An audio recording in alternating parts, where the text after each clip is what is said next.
In October 1918, one American soldier, a man who had once tried to avoid the war, entirely on religious grounds, ended up single-handedly killing or capturing over 130 enemy soldiers in less than an hour.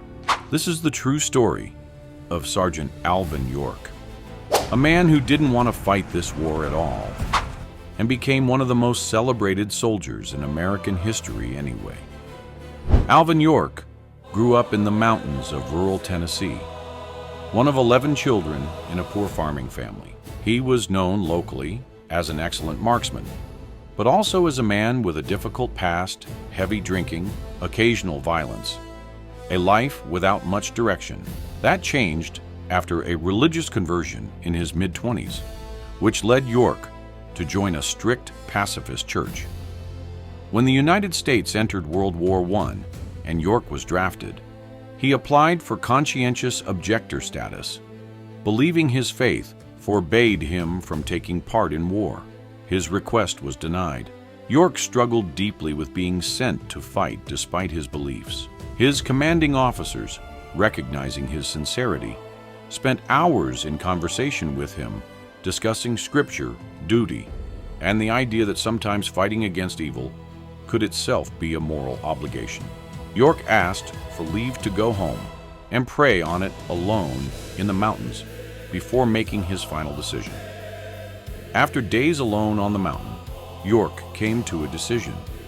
He later said he became convinced that fighting in this war, however terrible, was necessary, and that his skill as a marksman might even be a way to save more lives by ending the fighting faster. He returned to his unit and committed fully to his service, still carrying his faith with him, now alongside his rifle.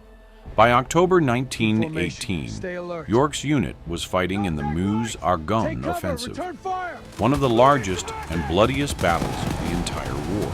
On the morning of October 8th, York's battalion was ordered to take a heavily defended German position, a task made brutally difficult by German machine gun nests positioned on high ground, overlooking the American advance. York's unit was pinned down, taking heavy casualties from multiple machine gun positions they couldn't clearly see.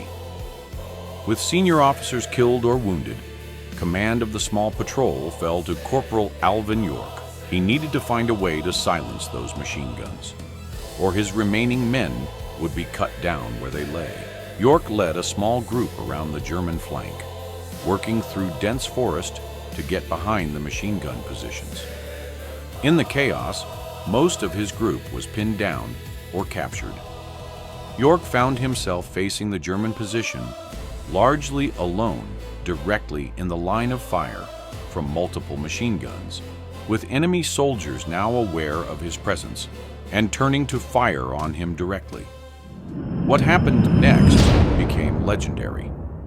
Using skills honed over years of hunting in the Tennessee mountains, York began methodically firing on the German machine gun crews one at a time, picking off gunners with precise, controlled shots, moving and repositioning as German fire tore through the trees around him. At one point, 6 German soldiers charged directly at York with fixed bayonets, attempting to overwhelm him at close range. York, having run out of rifle ammunition in that moment, drew his pistol and calmly shot each of the 6 men in sequence, starting with the soldier at the back of the charge and working forward, attacking to prevent the front soldiers from realizing how many of their comrades had already fallen. Watching this unfold, a German officer, recognizing that his men were being systematically defeated by a single soldier, offered to surrender the entire remaining position if York would stop firing. York agreed. What followed was almost unbelievable. The German officer ordered his men to lay down their weapons, and York found himself suddenly in command of dozens of surrendering enemy soldiers. York and his surviving comrades now had to march their prisoners back through contested territory to American lines using the surrendering Germans themselves as leverage, forcing additional enemy positions along the way to surrender rather than risk firing on their own men. By the time York reached American lines, he had captured 132 German soldiers and silenced at least 35 machine guns. For his actions that day, Alvin York was awarded the Medal of Honor and became one of the most decorated American soldiers of the entire war. His story spread quickly through newspapers, and he returned home to the United States as a national celebrity, a status he never fully felt comfortable with. Despite offers of fame and fortune, including lucrative endorsement deals and film offers, York turned almost all of them down. He returned to rural Tennessee, went back to farming, and used what money he did accept to build schools in his home region, believing education could change lives in his community the way his own life had been changed. When asked later how he felt about what he had done, York gave an answer that surprised many. He said he took no pride or pleasure in killing, and that he had prayed as he fought, hoping every action he took would help end the suffering around him faster, not prolong it.